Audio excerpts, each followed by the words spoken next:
All right, let's dive right into this explainer. I want you to zoom out for a second, literally take a cosmic perspective. Picture a dark, vast corner of the universe. And floating right in the middle of that spacetime is this peculiar little blue planet. Now, the creatures crawling all over this rock are, biologically speaking, just animals, right? They travel, they discover, they breed with whoever they want, and above all else, they fight. They fight for their tribes, they fight for food, and most fiercely of all, they fight for status.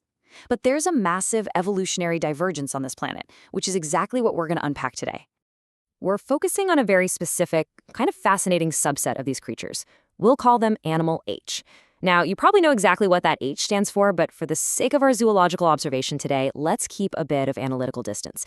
The thing that makes Animal H so unique is this so-called thinking brain.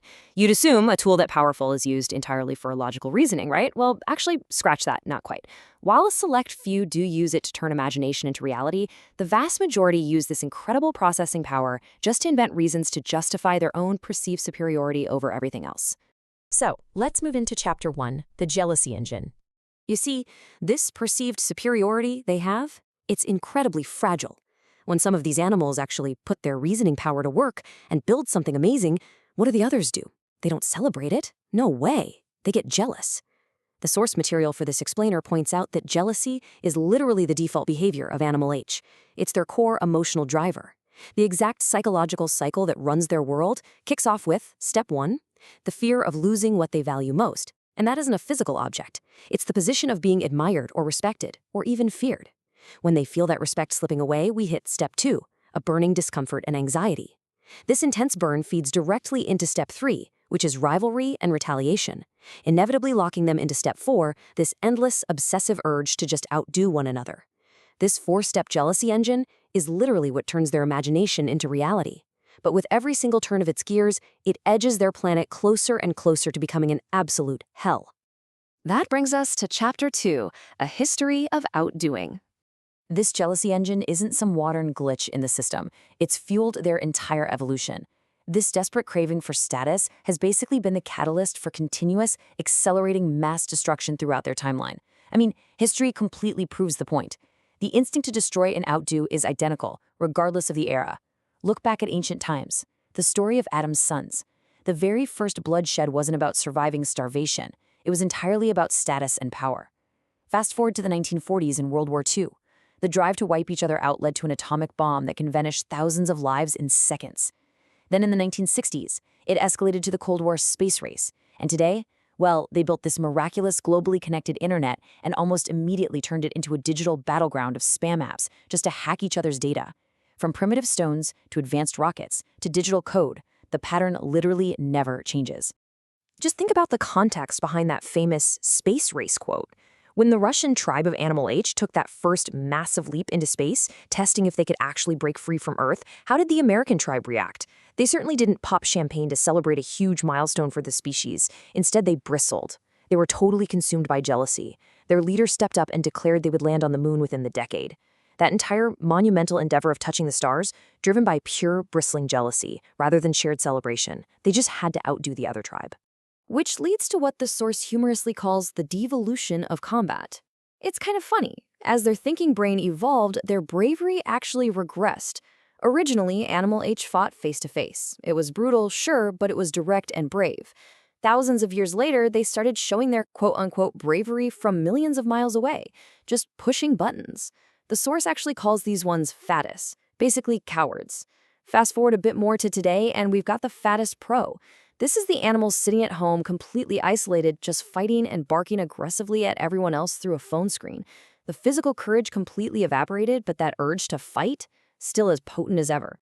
So the really crucial takeaway here is this deeply twisted logic of kill first, heal later. The more brain Animal H has, the more damage it seems to do to the planet. They spark revolutions through mass destruction using science and tech. They build deadly innovations like radiation-emitting bombs, whose side effects ruin entire generations. And then, eventually, they turn those same underlying innovations into daily use tools. They create a network for peace, and boom, it turns into a war zone of tweets and hacks. And the source predicts exactly the same thing is going to happen with artificial intelligence. For Animal H, peace is really just a temporary pause between rivalries. And that brings us to Chapter 3, the money disease. So when the act of fighting actually pauses, a whole new kind of race kicks off. Now, Animal A is naturally untrusting. They do not trust each other at all, but they universally agree on and trust one singular thing, a prize so precious they would literally betray their own family to get it. Back in 1519, one Animal A asked another why they had such a relentless passion for gold. The answer is incredibly revealing. Because I and my companion suffer from a disease of the heart which can be cured only with gold. Money became the ultimate purpose. It forced hardcore enemies to become friends and lifelong friends to become bitter enemies. It brought even the laziest animals into the race. And remember a golden rule here. The more brains you have in the race, the more damage they're going to make. But what actually happens when you interrogate this desire? Like, why do they relentlessly keep their brains running on overdrive just to earn more and more money? If you ask an animal hera this question directly, you basically get a system error. The brain just hangs. Their reasoning completely fails. They don't actually know why they want it, other than the fact that, well, everybody else wants it. And this perfectly sets up the most fascinating and, frankly, the most concerning psychological trait of this species, the one that truly exposes how they operate on a day-to-day basis. Let's explore that in Chapter 4, Our Sheep-like Nature. This is the deep psychological irony of Animal H. For a creature so utterly obsessed with its own unique superiority and its incredibly powerful thinking brain, its actual behavior is overwhelmingly driven by a desperate, trend-chasing herd mentality. The psychology of following trends here is just staggering. They just follow the one in front of them, completely sidelining their own reasoning. I mean, if drinking a specific chai is trending on social media, the herd drinks the chai. If alcohol is trending, they pivot right to alcohol. They'll join a protest against a specific person and then blindly join a rally praising that exact same person the minute the trend shifts. If a random place is trending online, the herd physically stampedes there. In these moments, they literally take their prized thinking brain, put it in a box, and blindly chase the herd, totally ignoring the consequences or the glaring contradictions. The ultimate inescapable irony lives right inside the social media apps they stare at all day long. A literal follow button. Think about that. An explicitly labeled button designed specifically to make them followers. It controls their behavior, their tastes, and their thoughts perfectly. Yet almost no one in the herd realizes the sheer irony of clicking a button that formally confirms their sheep-like nature. So it really comes down to a battle of brains. On one side, you have the incredible capacity of the thinking brain, the one capable of splitting the atom and literally leaving the planet. But on the other side, you have the follower brain, utterly desperate to fit in, to follow the money, to follow the trends. And what happens when a species operates like this? Well, a few wise animals learn to control themselves, but a few double-wise animals realize they can use their thinking brains to control the entire herd.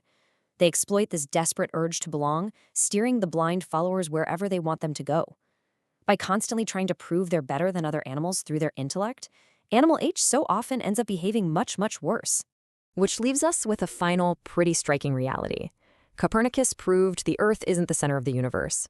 Darwin knocked humans right off their biological pedestal, showing we're really just animals. And the psychologist Daniel Kahneman proved we are absolutely not the paragons of reason we always assume ourselves to be.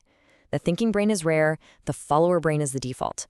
So, as we wrap up this explainer, I want you to look closely at your own life and ask yourself, are you actually using your reasoning right now, or are you just another Animal H in the flock, simply following the herd?